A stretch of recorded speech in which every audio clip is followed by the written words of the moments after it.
What's going on, everybody? Welcome back to another episode. I can never nail like that. Like, everybody.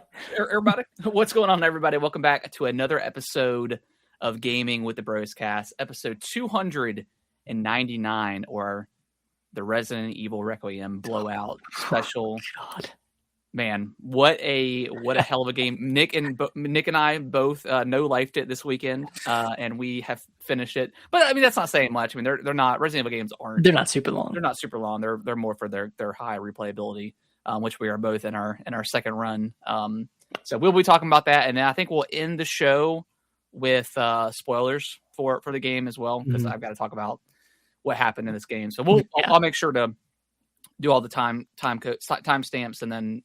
You know, if you're watching live, we'll make sure that we I'll change the YouTube title too, just so people know. But yeah, Nick, before we dive into what we've been playing, how was your week? Week was great. Pretty good weather last week, so enjoyed that quite a bit.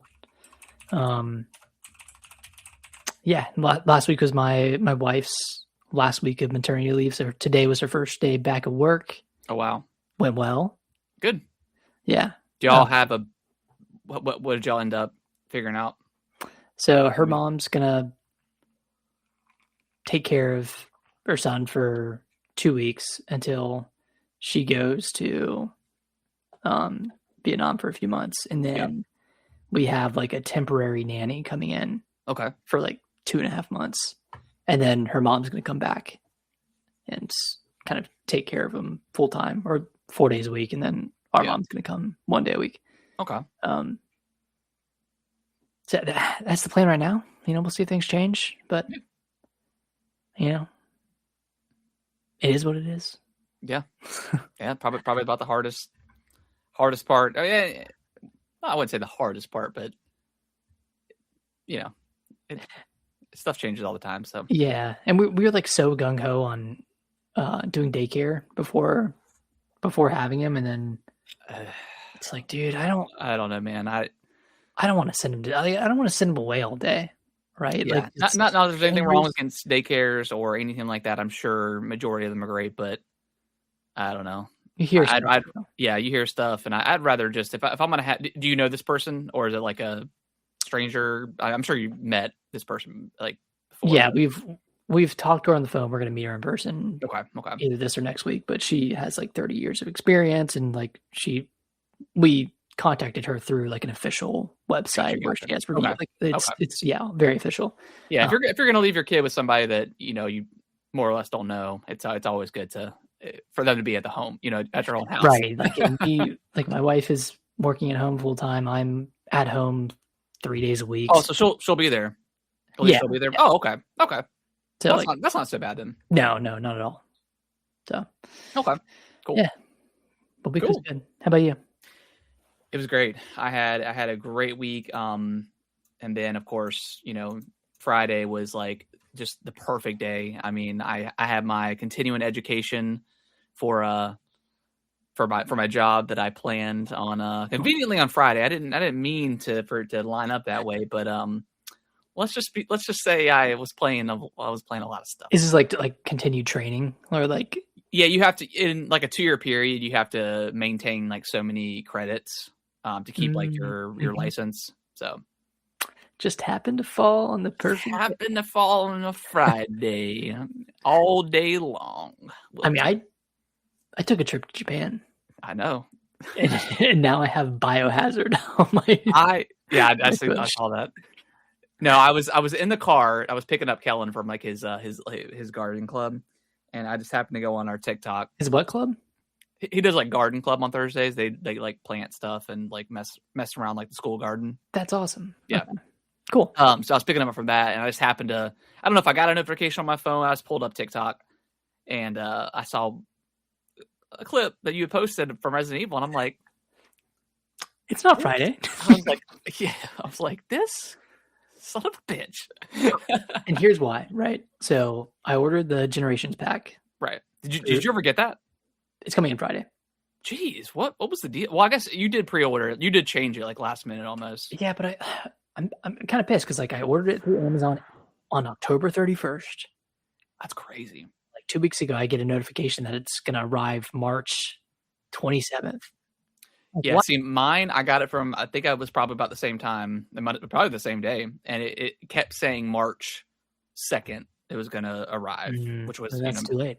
Yeah, it's 3 days too late. That's not day one. I'm out of the zeitgeist. So, I've never, like, I think I've been burned, like, once or twice with Amazon before pre-orders, so I was like, I'm done with them.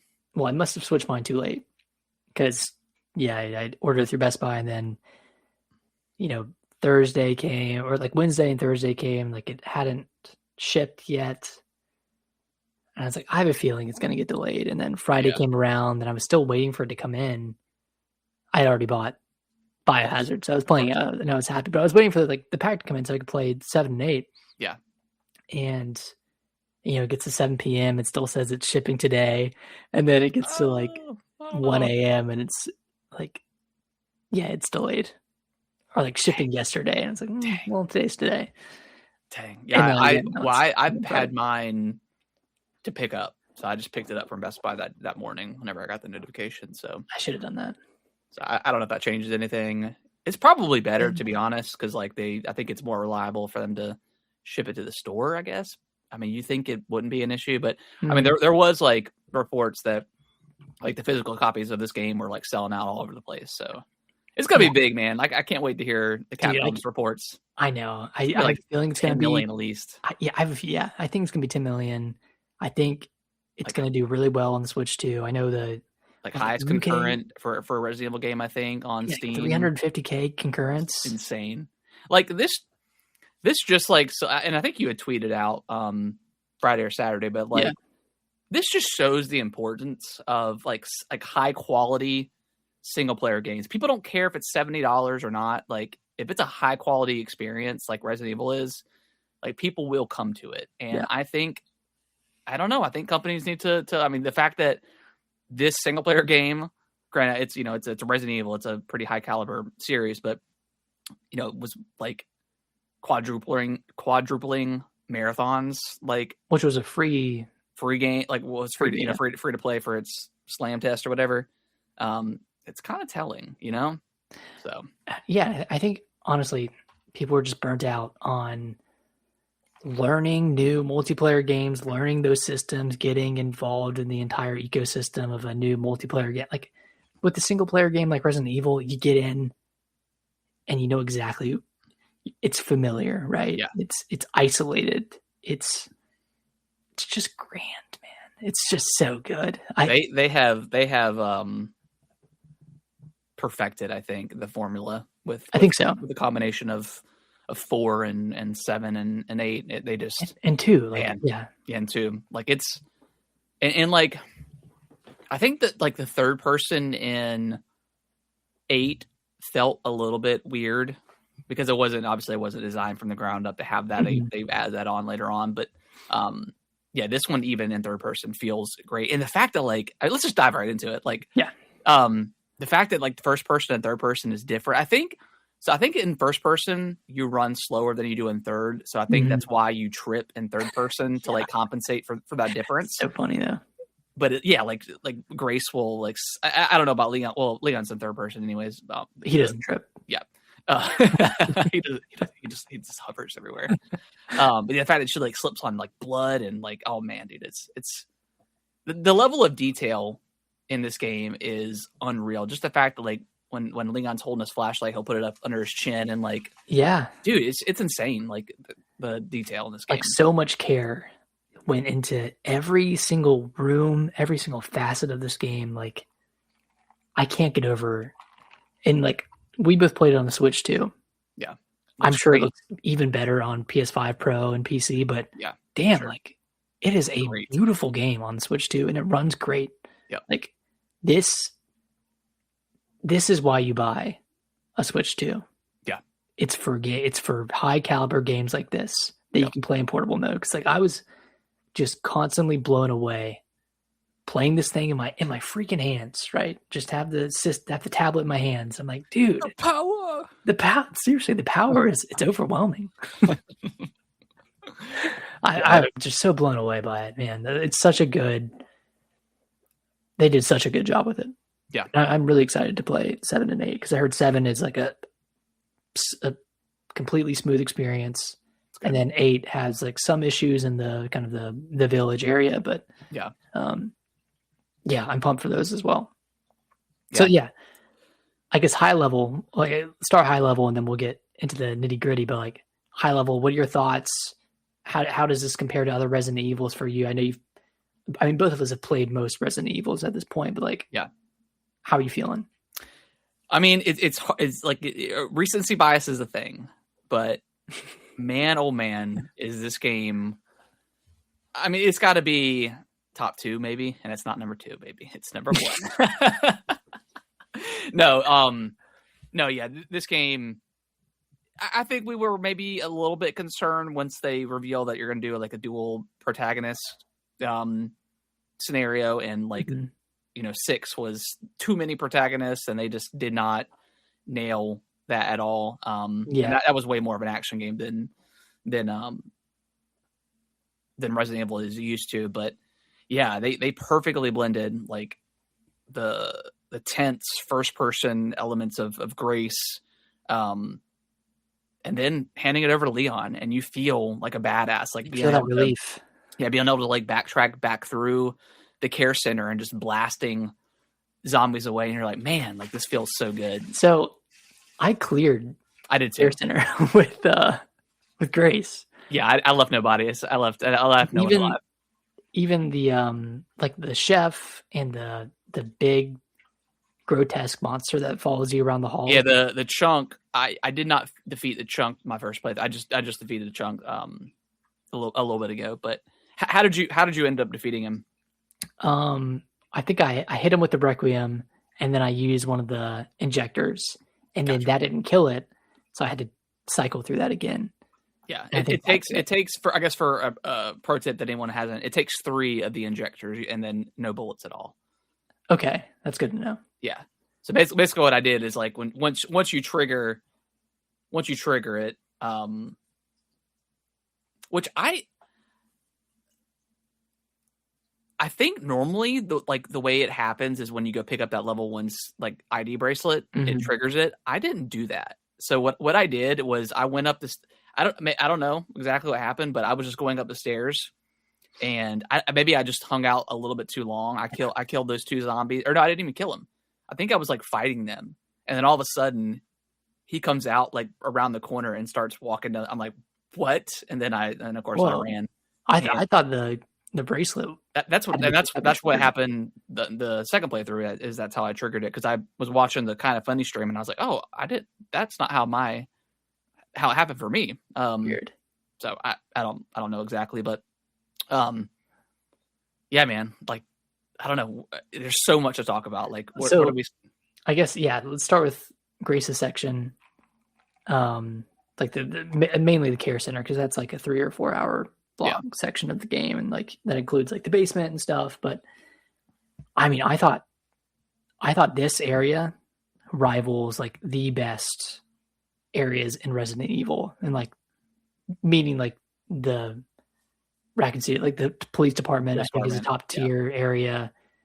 Like the Baker house is really good. I think it's a little bit too short. Yeah. But that's like a pretty top area. I mean, you have like the castle in Resident Evil 4, the castle in Resident Evil Village. Like those are all like in the upper echelon. I think this is one of the top, like one of the top sections in any Resident Evil. It's paced so perfectly. You know, it's the classic, like you need to get 3 things and put them in the door, but just the characterization of the zombies and having them like almost like give an essence of their past life, or like kind of embody their past life. It's really, really cool. That was a really smart design choice. Yeah, because I was wondering like how they were going to like implement that story wise, and it's just whatever strain of like the team, like being able to shoot like Victor Gideon, being able to shoot like the little needle into people is like kind of terrifying. Like they have that kind of power at your disposal. yeah, that was like that whole scene where like the girl's like, this is when on the streets of Leon, she's like, help me, and then she rips that dude's face. Like, I was like, oh my god, this game is crazy. Yeah. But yeah, seeing like all the them cleaning up and stuff, like, and I think it's really cool. Like, I think this is like scripted, but once the doctor is in like the examination room with the corpse without the organs, you kill him. If you don't kill the maid that's in the room with that blind patient, she will then move to the examination room to clean up the mess, or try to clean up the mess. Really? So that's stuff like that is really, really cool. And then eventually, like, same thing with the like the singing lady in the bar and lounge room. If you don't kill her in enough time, she will move, and like you'll come up the stairs from the back end, and then she'll be like right around the corner, and she'll scream at you, and I'm like, oh my god, that happened to me in the first playthrough. Did you get the gun in the bar and lounge? Grace's gun? Yeah. That's a good gun. Yeah. So yeah, just like the way that the zombies act and like behave, and like some are obsessed with like light switches, so you can kind of lure them, like turn on the lights, and then they'll go turn it off, and then you can kind of potentially walk around them. Yeah, it's just so cool. Like the screaming lady and the singing lady is like terrifying. Yeah. Oh man, just and then like so all the what are they called? Like the girl that chases you around, like that's terrifying at the beginning of the game, and then of course you get chased by her down in the basement. Yeah, and that's a pretty scary portion of the game. Yeah, pretty tense. Yeah, it's just it's genuinely terrifying. Yeah, and then you come in as Leon. It's like, and see, at first, like after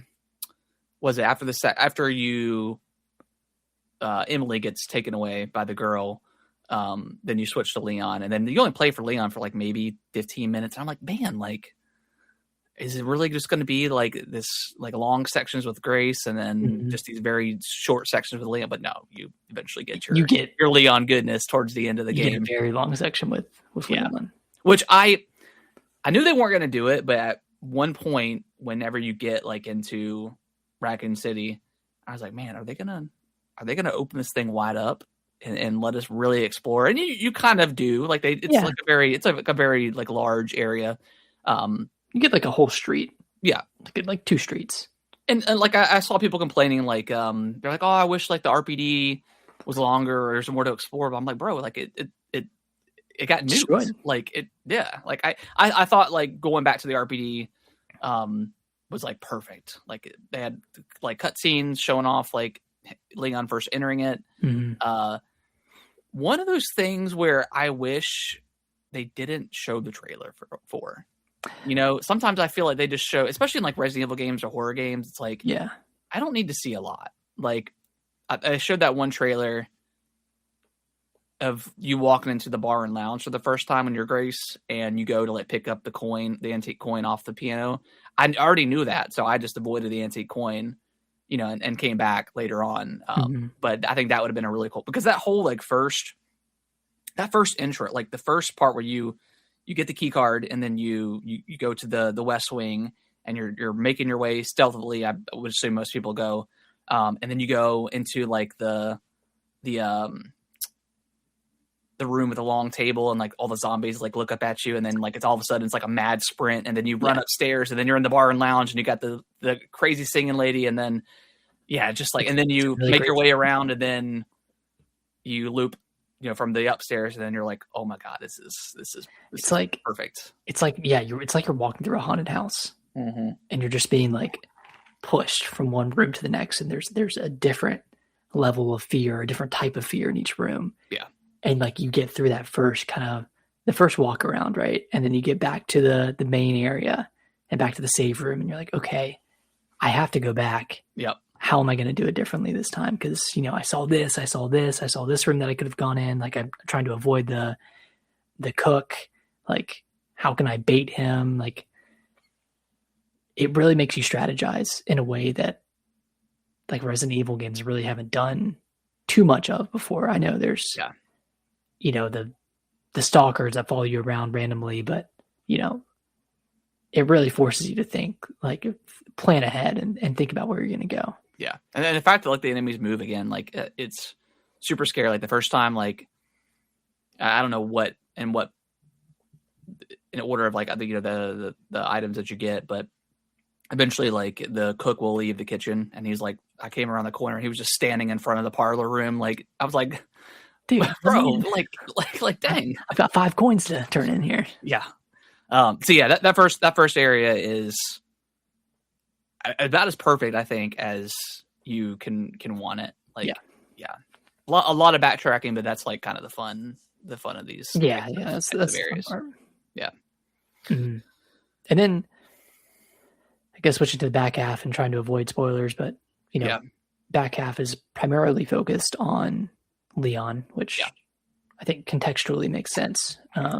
Since you're kind of like going towards Raccoon City.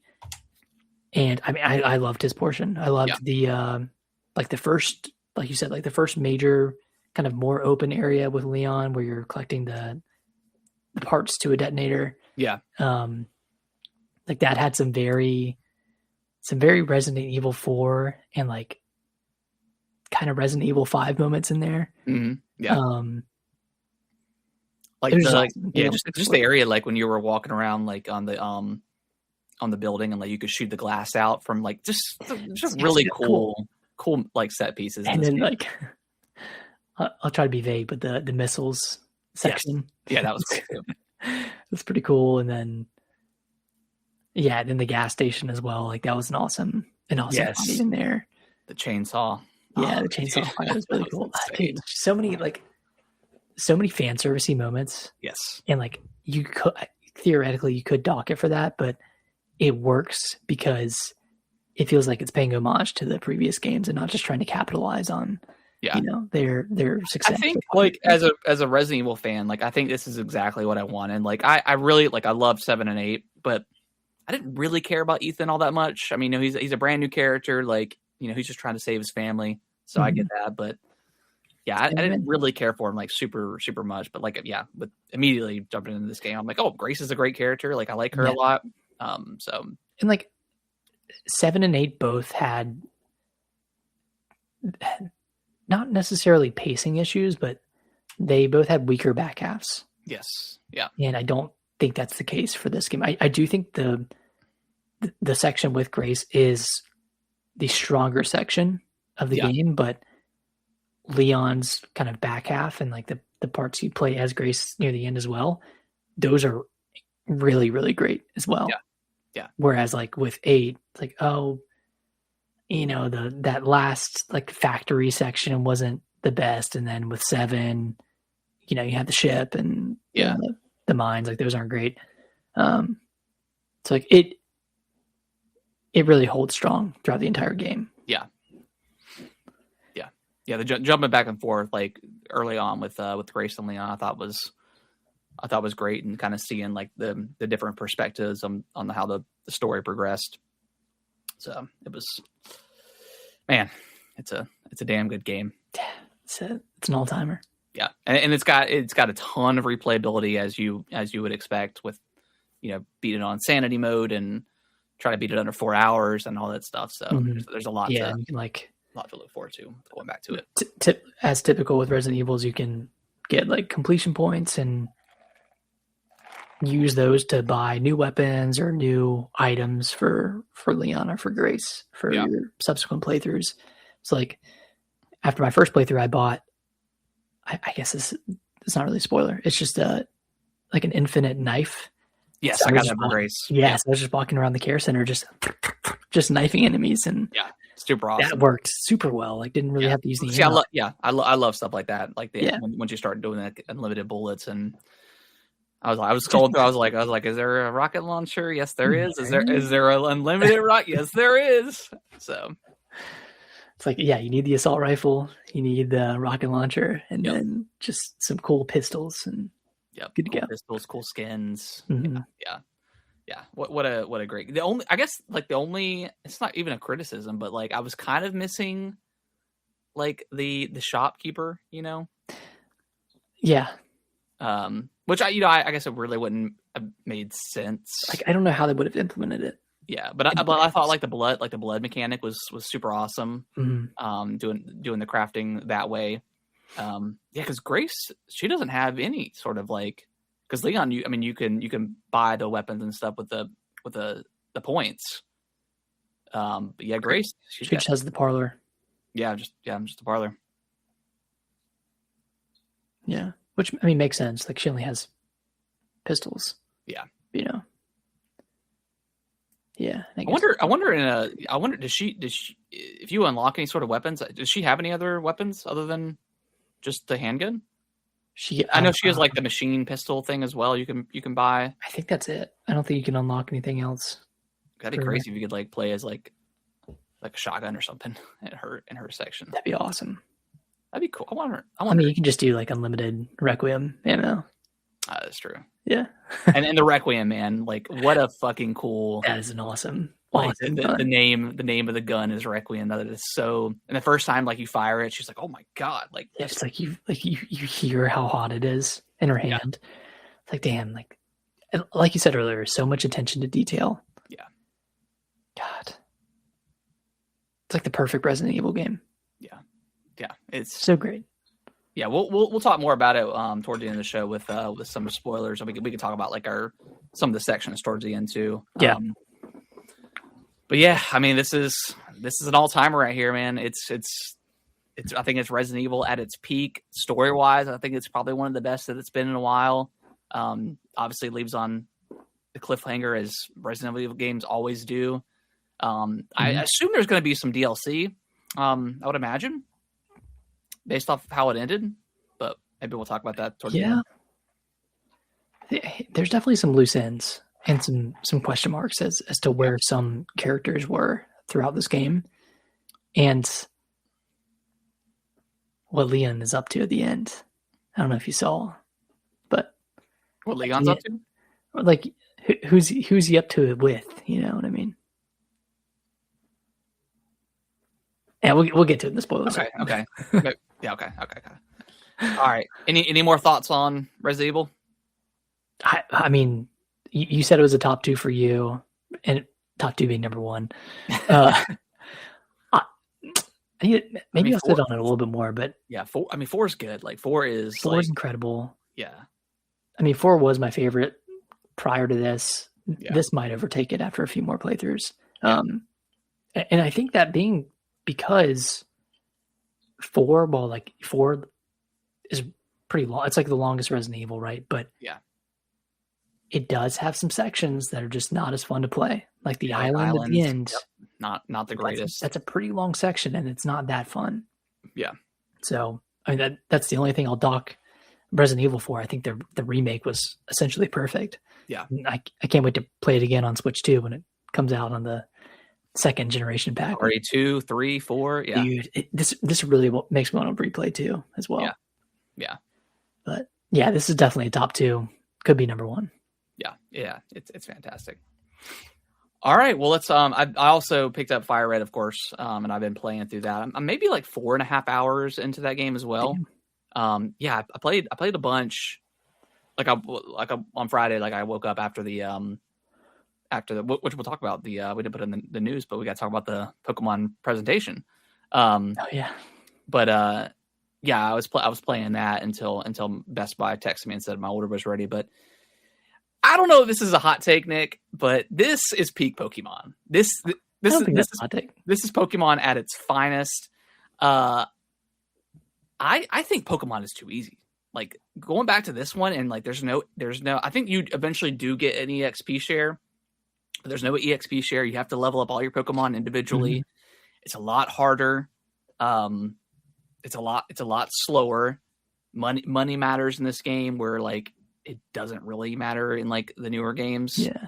Potions matter, Pokeballs, like everything matters in this game. And you have to like definitely strategize, you know, and you can just like, if you were to just overpower or overlevel your starter Pokemon, I mean, you could absolutely do that and then pretty much like rock most of the game.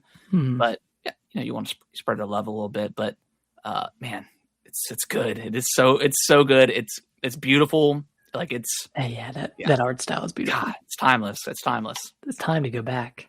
That's what it is. Time to go back to that art style. Yeah. Yeah. I've played 15 minutes of this game. I booted it up. Hell yeah. For 15 minutes and played it. And it looks great, plays great. Yeah. I just had to get back to Resident Evil though. I know you did. I had to get back. You did. I know you did. Yeah, it's tradition for me at this point to finish the mainline Resident Evils on day one. Day one. And Village was like even shorter, I think. Wasn't it like 7 hours, 8 hours? Yeah, I think I think first playthrough my in-game playtime was 7 hours. Yeah. It was probably like 9 hours with cutscenes, but right. Yeah, that was pretty short. And then seven was pretty short too. Yeah, it wasn't a long game at all. Man, good stuff. Good stuff, dude. Fire Red is it's fantastic. Nice. All right, let's dive over into the news. I think something that probably pissed off a lot of gamers in general. So PlayStation, I think, wanted Bluepoint or the other way around, but PlayStation like essentially approved it for Bluepoint to do a Bloodborne remake. But FromSoft didn't want them to do it, which is crazy because it's PlayStation's IP, so they could have just done it. I don't think they needed the grace of Miyazaki and FromSoft, but also maybe don't piss off one of the hottest developers in the game right now. So. I think he said, or there was like a quote somewhere that he wants to do it himself, or he wants to do it internally or something, and just doesn't have the time to do it. And I don't know, maybe there's some behind the scenes stuff that happened with Demon Souls, and like I wonder if From Software was happy with how Demon Souls was remade. Like maybe they didn't like it. They weren't like maybe they didn't like it for whatever reason. And I mean, it was pretty faithful, right, to the original. Just think so. Like people said, faithful to a fault, right? Yeah. Like I don't know. Yeah, I don't know. It's crazy though that they weren't able to get permission to remake Bloodborne, or at least remaster it. It's a shame. We'll never get it. I just don't think. No, we need to give up. Yeah. At this point. Yeah, Miyazaki. I mean, like, I would love for them to do it, but I mean, they just got like they literally have games coming out like every 2 years at this point. Like it's like an insane turnaround, and they're all like super high quality. So yeah, I mean, I think they have a big enough team to take that on in addition to the other games that they're working on. But yeah, I don't know. Maybe one day, but I've given up. I've given up completely. Does Sony deserve to be able to do it? That's the question. Yeah, that's yeah. Yeah, it put it on the Switch. Yeah, seriously, yeah. And then like out of nowhere today, seemingly Nintendo announced a indie showcase for tomorrow, 9 a.m. roughly 15 minutes. Anything but a direct, I guess, is kind of like what internet's mindset is. Like, what could possibly be here other than like the Silk Song DLC? I have no idea. I'm not expecting anything. People are saying like, "Oh, Expedition 33, it's going to be here." And that's why I texted you earlier. Like, technically an indie game. You did say that. Technically an indie game, but like I feel like that's too high caliber to be at a 15-minute partner show or indie direct. Feels like a show closer for a direct. Yeah. I don't know. Other than Silk Song DLC and mean the Hollower release date potentially. Maybe, yeah, but that's been at like every other showcase at this point. Yeah. And it's currently slated for spring. I think so. Yeah. That spring or summer. Yeah. Okay. I mean, they do like Xbox. They had what's the Game Freak game? Oh, something of something. Well, they had that, and then a few weeks later with the PlayStation State of Play, they had it there with the release date. So I mean, it's possible. Yeah, it's possible. And Mina the Hollow was at the State of Play, so I mean, it's possible. But yeah, like I don't know, man. I'm not expecting a lot. Yeah, but I mean, exciting, I guess. Yeah, we're not more weighed down by the disappointment of Silk Song not being announced or not being shown. So exactly. And dude, we're like swimming in games right now. Like there's so much to play. Like that's the thing. Like I don't need a direct right now. I would like to know what's coming over the next, 6 months. But at the same time, like we have Pokemon Pokémon coming out later this week, and I really think Nintendo could just cruise until May. They could, and they've got enough because they can like the Yoshi game, like they could put like Twitter drop. Here's the release date for the Yoshi game. Like they don't.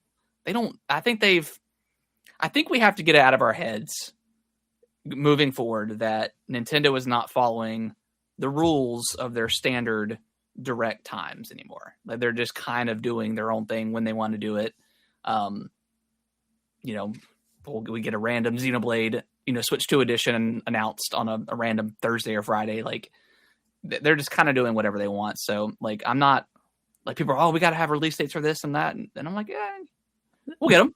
They'll put them on Nintendo today, and that'll be it. Just enjoy the games that you have. Like we don't always need to be in this reactionary mode and I've got to stream the direct because I want to react to all this. Like just there's so many games. Just play the games, man. Yeah, and all that other stuff is like a cherry on top of the cake. Right. It's like they're not sticking with their February, June, September cadence anymore. They uplifted that with, the Switch 2 reveal last year in April, and doomed. Nintendo was doomed. Dude, they just had Requiem come out. They have Pokopia coming out this week. They have, Pragmata's coming out in April.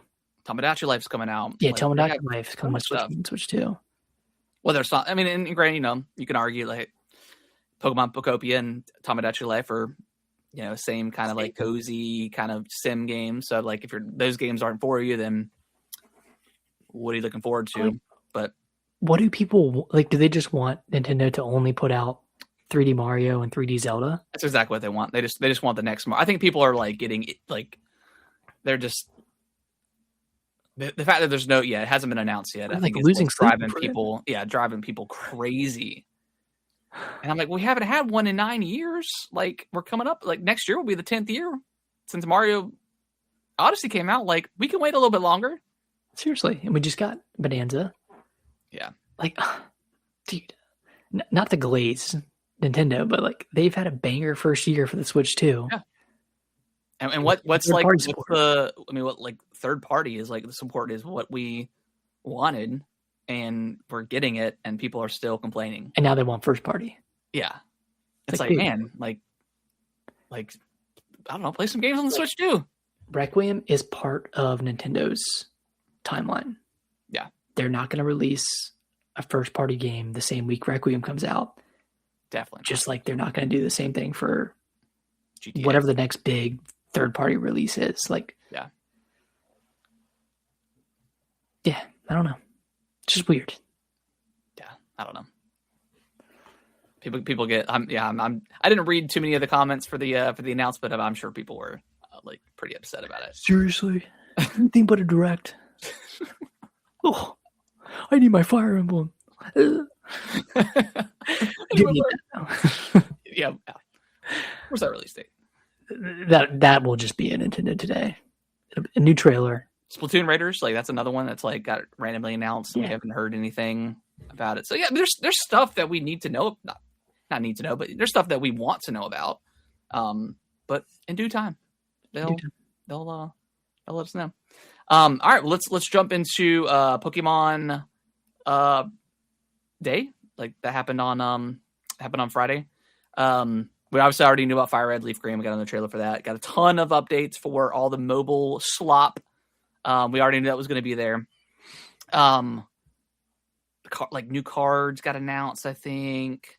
I got the Pokemon Game Boy music. That was cool. I don't know if I need that. I'm sorry. But yeah, I don't know. Like to have like in 2026 to have like something that I'm like 47 different songs on different cartridges. Like, sorry, dude, that's crazy.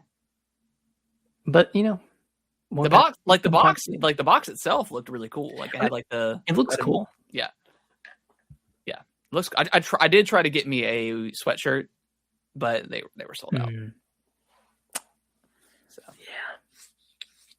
but we got what Gale of Darkness coming at some point in the near future for GameCube. It's coming in March. Yeah. In this month. So that's cool. And then Gen 10 got Winds and Waves. The leaks, man. I hate leaks, man. I hate them so much. They were right though. It was right on the money. Yeah. What'd you think? I mean, visually it looks. Looks great. Looks great. It looks like a 2017 game. Yeah, I mean, it looks really awesome. The water physics look. Yeah, you're right. It does look like a 2017 game. Looks like Breath of the Wild. Yeah. Yeah, the water physics look pretty awesome. Yeah. The fact that at least like insinuated that you can go underwater. I suppose there's like underwater exploration. I wonder what that's going to look like. Do you have like a diving suit or something that you can probably use? Or are you just riding a Pokemon underwater? So if you saw like the concept, or not the concept, but like in some of the photos, like they have like a hoverboard, as like their get around like item. I bet they'll have either you'll put on like a suit and you'll, I don't know, use your Lapras to go underwater, and or they'll have like one of those like underwater like, you know, like fan things that kind of drive you around, something like that. So I mean I think that's pretty cool. I think it's supposed to be based on like the Philippines. The Philippines, which is awesome. That's really cool. Like island hopping almost. Just prepare yourself for IGN 7 out of 10 Too Much Water review. Did you see the Pokemon company's reply to? No, I didn't see that. Tweet? They like IGN tweet was like showing a bunch of pictures of winds and waves and like, man, that's a lot of water. And then Pokemon responded. They said 7.8 out of 10. Dang. So they're in on it. They're in on the meme. Oh, I remember that from back. That was one of the worst reviews I've ever. Atrocious review. Yeah. Too much water. Too much water. Too much land. Too much game. Too much game. Yeah, I think it looks great. I think what's your starter going to be? Which one dude, Brian? The Pomeranian. Fire Pomeranian for sure. I didn't even look at the other ones. I don't even know what they look like. I'm gonna need that thing to stay on all four of its legs. If it gets on two legs, if it goes bipedal, I'm not picking that, because like that's like the habit they have is like anytime there's a four-legged, like Incineroar. Yeah, it's like, man, like just let them be. Just leave the furries out of this one, okay? Yeah. Just let it stay on all fours. Let it be an animal. Please let it be an animal. I'm either going towards that one or like the gecko. I like the gecko a lot, and it all depends on like what the evolutionary line looks like too. So. If that one turns into like another bipedal one, kind of like almost like sex, I'm out. Yeah. Go to BBL. I'm out. Whichever Pokemon stays on all fours, that's what I'm going for. Yeah. And what's the other one? What's the grass one? I can't remember. It's like a bird. Oh yes, the owl. It's like the owl. The owl, yeah. Yeah, that one's okay. I feel like we've already had an owl. Rowlet. That's the one that turns into like Insepideye or whatever. Like Sniper. Yeah, that one's pretty good. That's fun. And then like Greninja is pretty good. Final evolution for that line. Froakie. Yeah. Froakie. It looks cool, man. It looks visually it looks great. So I'm glad it's switched to exclusive, and it's not coming out until next year, which I have a feeling it's going to come out in spring of next year. But yeah, I don't know if they're going to wait an entire year and some change like that. That would be a long time. But hey, you know what? Make sure that thing is running. I'm sure Nintendo is letting them like, hey, we will test this game for you. Like, we will be your play testers because I don't think, I don't think Nintendo is going to let them put out another Scarlet and Violet like that. Mean, didn't they like issue a statement about Scarlet and Violet and say like Nintendo did? Pokemon Company never did. They don't care. Don't give a fuck. I know they don't. It's like y'all bought it. It's like the best selling Pokemon. Yeah. So I think like it. In a way, it didn't, but like I think like those games did damage like the brand of like video games for sure. And I think this one is going to be. I think it's going to get a lot of people. Like your hardcore Pokemon fans are going to buy Pokemon no matter what those games look like, run like. They're in day one. But I think this could potentially bring back like a ton of people into the franchise if it runs and plays and looks good. I'm just ready to move on from Scarlet and Violet. Dude, it's such a boring open world. Yeah, it's pretty just so bland. Anyone who's hyping that game up, what are you doing? What are you doing? Shilling at its finest. Seriously, though, man.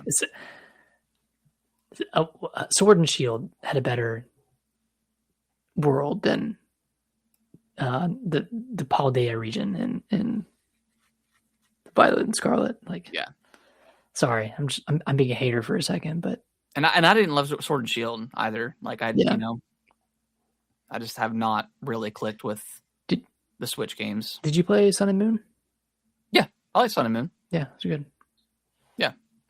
Yeah, pretty much the Switch era. Like I just have not, other than like Arceus. Like I thought that was a really cool like. Yeah.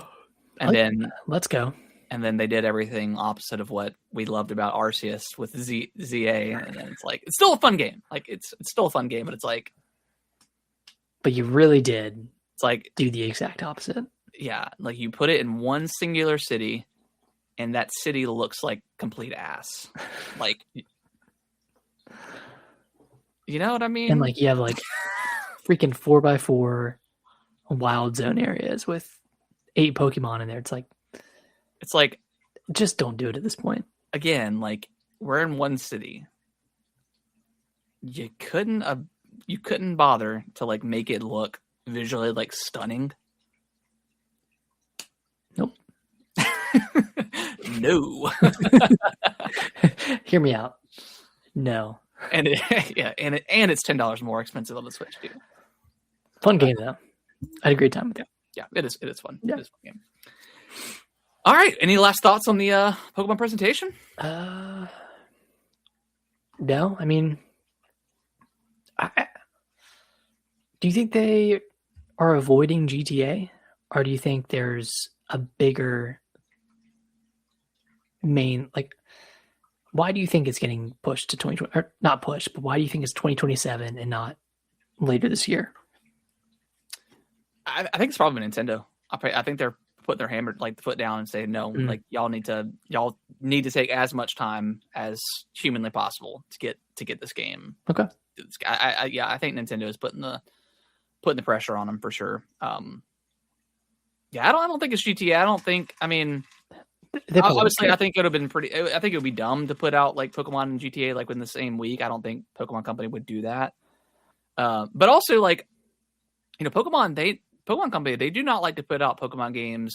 Like they're never there like year one with any sort of new console, new generation for Nintendo. They always like to have like that established, like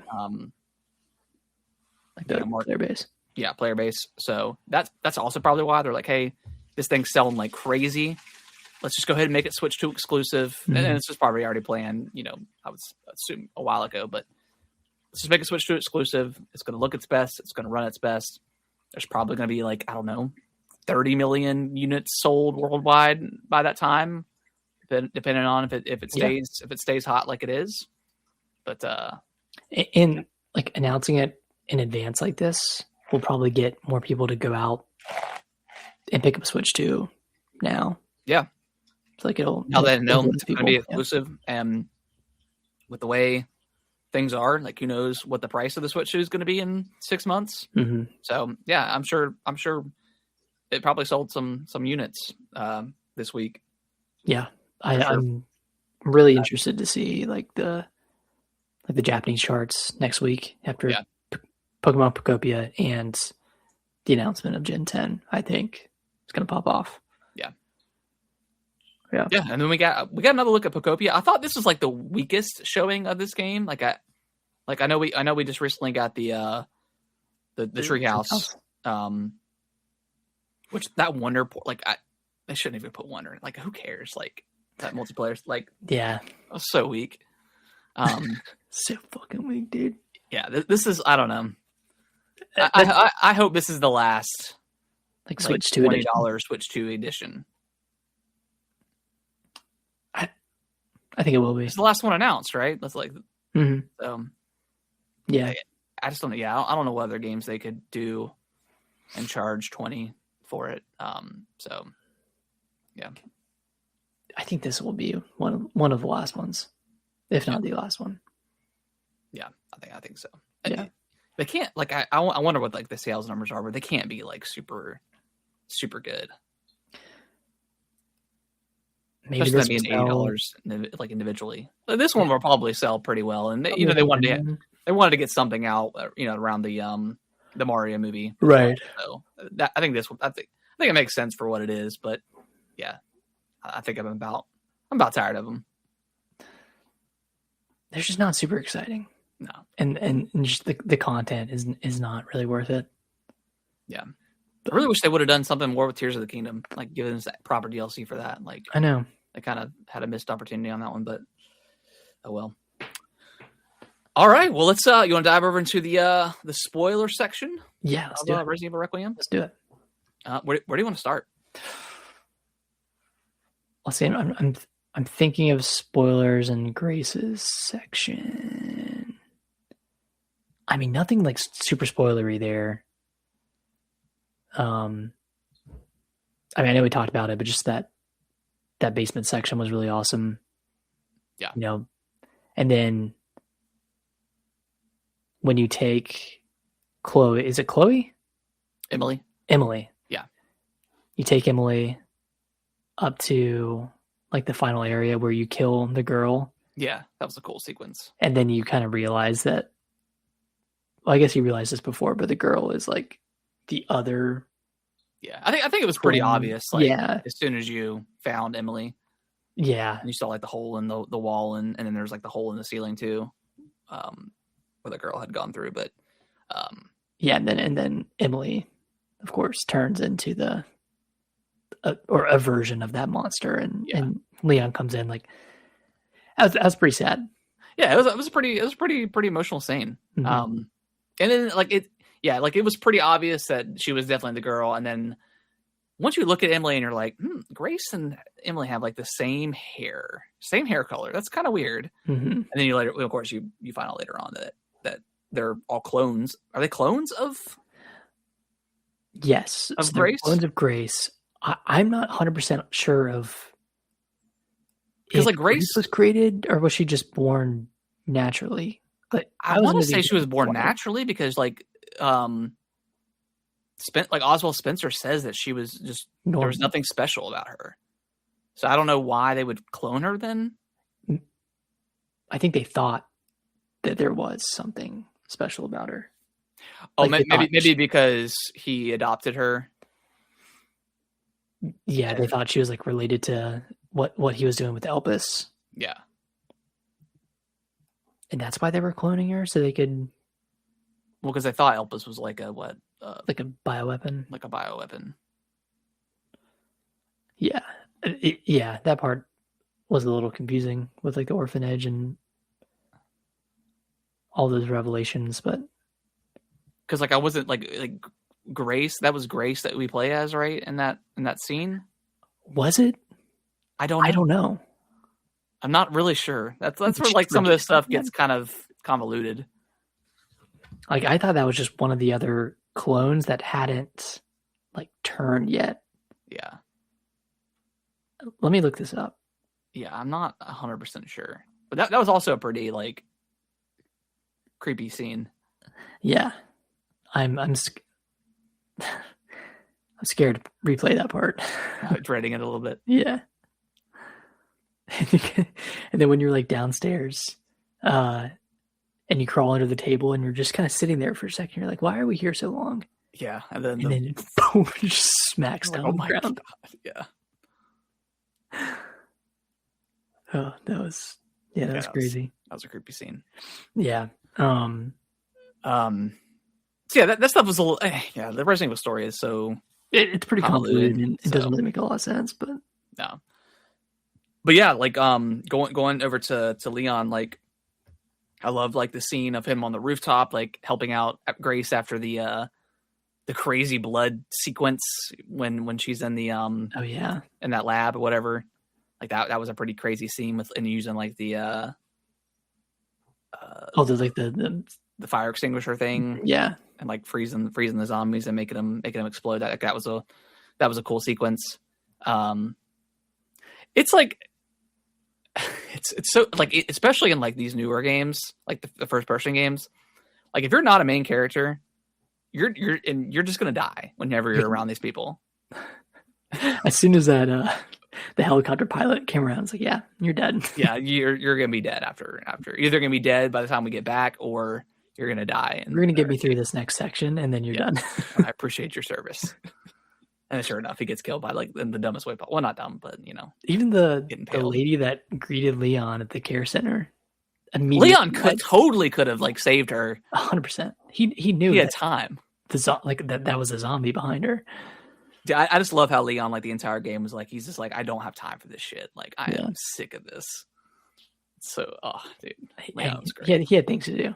Yeah, yeah. And then you mentioned before, but like, or I think before the show, but yeah, like the whole like going to Raccoon City after Grace gets willingly captured, I guess. Willingly goes with Zeno. Like that whole sequence with the motorcycle was awesome. Like after you do his portion. Jumping the buildings was so cool. Oh my god!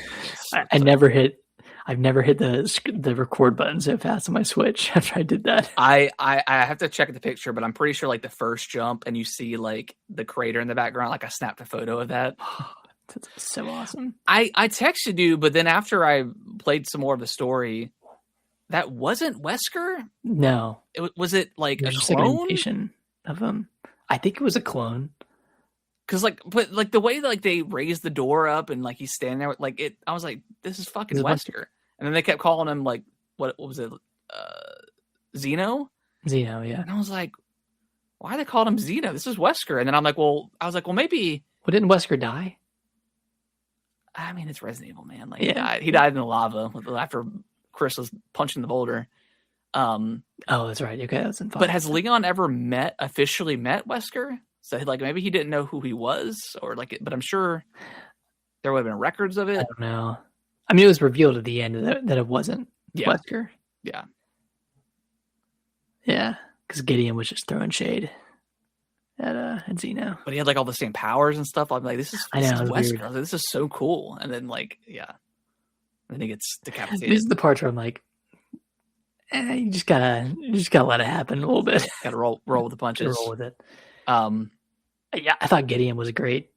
Yeah, he was a cool character. Yeah, he's awesome. But yeah, and then once you like get to the police department for the first time, like going in and like the whole cutscene happens, and they're just like, holy shit, see like the welcome Leon sign, draped across the desk, and then of course you find Zeno and Grace, and then Zeno calls in Mr. X. He just comes down like superhero entrance. I'm like, oh my god! And he just smacks Leon around for a little bit. Yeah, that was a fun chase sequence, and then fighting him was awesome. And I was saying it in the beginning of the show or the pre-show, but the fact that Leon was countering like pairing with his fucking knife. I'm like, Leon is like a god. Like he's a literal god amongst men. Like, yeah, Leon is the fucking man. Like Leon might be like the greatest protagonist of all time. I think he is. Like he is. I think he's surpassed Master Chief. He's so on another level, dude. Like every time like he's just walking around, I'm like, God, you're so fucking cool, dude. You're so fucking hot, man. Leon's and like when you, I think it's when you get past that section and you get on the train that's draped across the canyon, and the train obviously starts falling down, and he just like steps off of it onto that. Oh my god, he just like back escalator. Yeah, I was like, dude, Leon, like chill out, man. Not you are a farming. Save some more of the rest. Yeah, that was that was a great scene. Such a great section, and then like fighting the plant monster was really cool. That was almost like the final boss of Resident Evil 3. Yeah, very reminiscent of that. Yeah, that was a cool fight. And then like learning later on, it's like, oh, we got to be careful with transporting the bioweapons. Like one got loose and is now like secured the entrance of the arc. Like we just got to, we got to maintain protocol and stuff like that. And I was like, this is ridiculous. Also, like, learning the price of all of these enemies. Like Mr. X is what, $150 million or something. Yeah, just ridiculous. So funny. Like what is it? One of the liquors is like 30 million. One of the dogs is 20 million. Yeah, like, man, that's funny. It's just funny, just putting a monetary value on these things. And Leon's just murdering them left and right. Costing Umbrella Corp just hundreds of millions of dollars. Yeah. And then like there's always a lab sequence in every Resident Evil game, and some are fine, some are not great. They're just kind of like whatever. This one was great. Like I loved every bit of it. I love like the sneaking around. And at this point with Grace, like I was murdering everybody. Like I was getting like the corrosive acid and throwing it down. And this one, really, I like. I was at ammo. I was toast. So I don't think I had a ton of ammo, but I kept making the corrosive bottles and like that one shots. Yeah, one shots the liquors, and then the Molotov cocktails. I was also using those for like the zombie enemies. So I was toasting them. Yeah, I struggled for a little bit on the like kind of like that first room or the first like 2 rooms with the liquors. I kept aggroing them on accident. I kept stepping on stuff, and then aggroing zombies, which then aggroed the liquors. Yeah, fighting the elite squad was like pretty intense. Like, that was hard. I died a few times on that one. Yeah, I died a few times as well. And then you fight like fan favorite Hunk, which I didn't know it was Hunk. Like I thought it was just a guy. Yeah. And then I later read, and people are like arguing. They're like, no, Hunk would never go down that easily. And well, apparently after that fight, if you go back down to where his body was, it's gone. Oh, really? Oh, so Hunk always survives. He never dies. What was it? The Spartans? They're never killed in action. They're always just MIA. And then you get like his awesome like axe or whatever. And the axe like mechanic is so cool, man. Yeah, the parries and parries. Like the parry with the axe and then the gun parries as well. Like if you have their health low enough and you shoot when they're attacking you, shoot them in their mouth, dude. Oh my god. So cool. Yeah. The animation is just incredible in this game. Yeah. I do wish there was a dodge for Leon, like a sidestep, right? But because especially like, and maybe you could. So like the final boss, like when you're fighting Victor, I couldn't dodge like his attacks. I was just kind of tanking it, and then you compare those attacks. Yeah, I don't know about the ones where like he jumps with electricity, but the ones where he just straight up. Well, I'm talking about attacks you. Yeah, that one I was able to do. But once he transforms and like to like the Nemesis portion or whatever, like he's like the big goop and like attacking. Oh, I don't know if you can parry those. Yeah, I was like, there's nothing I can do here. I'm just taking it. Also, I was so pissed I couldn't pick up the rocket launcher because I know there's a rocket launcher. He drops a rocket launcher. Oh, I couldn't pick it up because my inventory is maxed out. I couldn't drop any of the weapons. Oh man, I didn't even know there's a rocket launcher. I didn't even see it. Damn. There's always a rocket launcher. I should have done. Always a rocket launcher. I'm surprised we didn't get like an escape scene though. I know. Which it ends like Leon's like, yeah, we're kind of fucked here. Like there's nothing we can do. Yeah, it was kind of cool how it subverted your expectations. And he's like, yeah, I'll just sit here with you. Yeah. And hang out. So here. There's two endings. One's canon and one's obviously not. But the whole time Leon's like, we got to destroy Elvis. Like we don't really know what this is. So once I got to that section, I went to destroy. and Xeno's like, "What have you done?" And then like Leon helps Grace, and he throws her up like on the platform, and then Xeno just turns around and destroys my boy. And Brittany was downstairs watching it, or she was downstairs for like a couple minutes while it was happening, and then he dies. And I just have my hands on my head. I'm like, I was like, this isn't real life. Like this is not happening right now.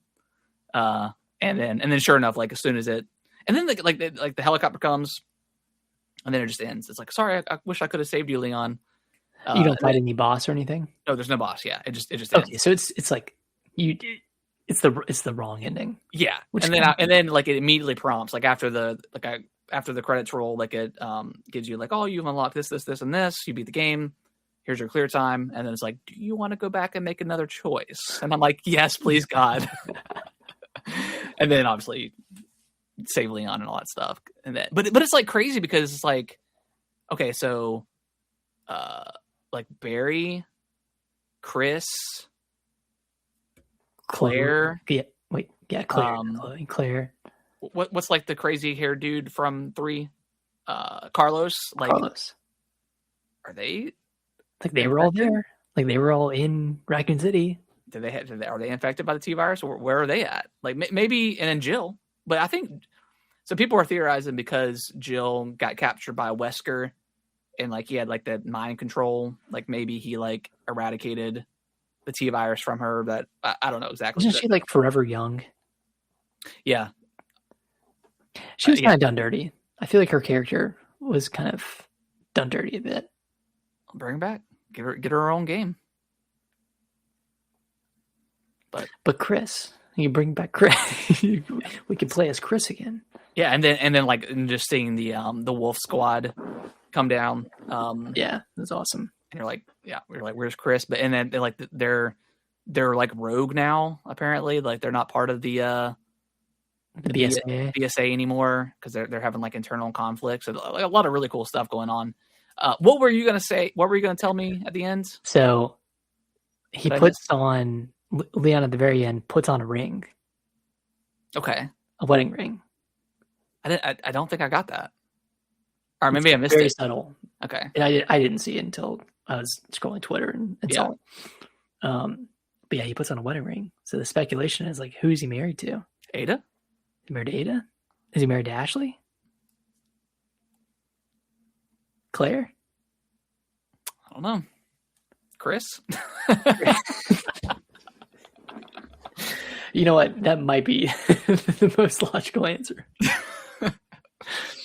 Yeah. I mean, because like, is this the first game that Ada hasn't been a part of a Leon story? Is it because she's always a part of his story? But like, he didn't refer to her at all or talk to her or anything during his entire. He didn't make any like declaration of love throughout the game, or like when he thought he was going to die at the end. He was just talking to Sherry the whole time. Yeah. Like there's the weapon charm for Claire. There's the weapon charm for Ada with like the little bear. But there's no charm for Ashley. So what if he's married to Ashley? Okay, how old was Ashley like in that first? 20. She was 20. She was 20. Okay. She was 14. Well, no, because I think he was 27. He was 21 in 2, and then he was 27 in 4. And then like 36 and 6, and now he's 48. They did not have to skip ahead so much. Well, so like all the mainline Resident Evil games, I don't know if you noticed, but it's always whenever they release. Oh, it's always whatever year. It always coincides. But yeah, you're right. They didn't have to do that. But I guess if they're following that, yeah. So, but, he's probably married to Ada. That's what I would assume. The most likely answer, and maybe we get like some sort of. It would be awesome if we got a DLC focused on the other survivors of Raccoon City. Yeah, that'd be great. Or like weave it into a mercenaries mode somehow. oh yeah, mercenaries. Yeah, because we don't have that. It's been in all the other ones, right? Is it? It was in 4. It was in 4. It wasn't in 7. Wait, no, it wasn't in 4, was it? Mercenary? Oh, in the remake?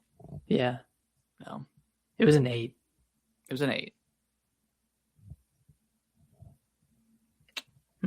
Yeah. Hopefully we get some cool DLC for this game. Yeah. Because like the Ada DLC was like really cool because we had separate ways, but then we had like shown how it was a lot more involved. Yeah, and like my theory is like the amiibo, like they're not coming out until July, so why are those not ready to go at launch? Other than, I mean, it could just be production issues. Maybe you think it's coinciding with a DLC? Yeah, I think so. I mean, 3 months, that makes sense. Yeah, that'd be cool.